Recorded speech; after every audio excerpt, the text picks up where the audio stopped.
ஸ்ரீ ஓம்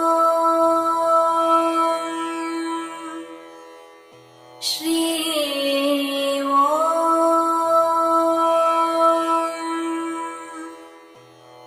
ஸ்ரீ ஓம் ஸ்ரீ. நாம் ஜெகத்குரு எப்படி இருக்க வேண்டும் என்பதை பார்த்து கொண்டு இருக்கிறோம் அல்லவா.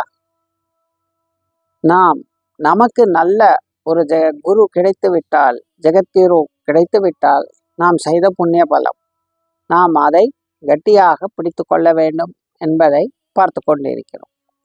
அடுத்ததாக, ஜெகத்குரு என்பவர் அதிகமாக கோபிப்பார், ஆனால் அது நியாயமானதாக இருக்கும், நம்மை நமக்காகவும் இருக்கும்.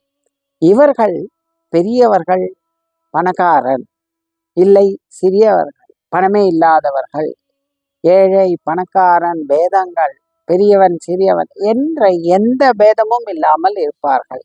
எதை பற்றியும் இவர்கள் கவலைப்பட மாட்டார்கள். எது என்னவோ அது அப்படியே தான் நடக்கும் என்று இருப்பார்கள். இதற்கு உதாரணமாக அதாவது பெரியவர்கள் என்று பார்க்காமல் இருப்பது, பணக்காரன் என்றும் பார்க்காமல் இருப்பது. நமது ராமகிருஷ்ணரின் சரித்திரத்தில் ராமகிருஷ்ணர் தினமும் ஒரு வகுப்பு எடுத்துக்கொண்டிருந்தார். இந்த வகுப்பை மிகவும் பிடித்திருந்த ராணி முன்னே உட்கார்ந்து கேட்டுக்கொண்டே இருப்பாள். அவளுக்கு ரொம்பவும் பிடிக்கும்.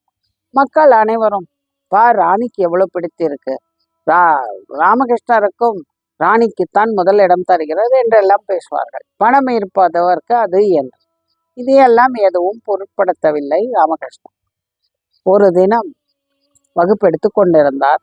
ராணி அப்படியே பார்த்து கொண்டிருந்தாள். ராமகிருஷ்ணர் பலார் என்று ஒரு அறை கொடுத்தார். எல்லோருக்கும் ஆச்சரியமாய்விட்டது. ஐயோ, ராணியை அடித்து விட்டாரே, என்ன நடக்குமோ நாளை தெரியவில்லையே, இவருக்கு ஏன் திடீரென்று இப்படி செய்தார் என்று எல்லோரும் யோசித்தார்கள். ராணி பணிவுடன் அவரிடம் வந்து, குருதேவா, நான் என்ன தவறு செய்தேன், எனக்கு தெளிவாக்குங்கள் என்றார். உடனே ராமகிருஷ்ணர், ராணி, நான் சொல்வதை நீ கவனிக்கவில்லை, உன் மனம் இன்று எங்கேயோ போய்விட்டது, நீ என்னென்னவோ யோசித்து கொண்டிருந்தாயே அன்றி என் வகுப்பில் உன் கவனம் இல்லை, உன்னை திருத்துவதற்காக நான் அடித்தேன் என்றார். உடனே ராணி அவர் காலில் விழுந்து மன்னிப்பு கேட்டு, நான் திருந்திக் கொள்கிறேன், என் கவனம் உங்கள் வகுப்பின் மீதே இருக்குமாறு பார்த்து கொள்கிறேன் என்கிறார். இதில் நமக்கு என்ன பாடம் தெரிகிறது? பணக்காரன் ராணி பெரிய பணமுடையவர், வசதி படைத்தவர் ஆயினும் குரு பார்வையில் ஒன்றுதான், தவறு செய்தால் அதை உடனே தண்டித்து திருத்துவார்கள்.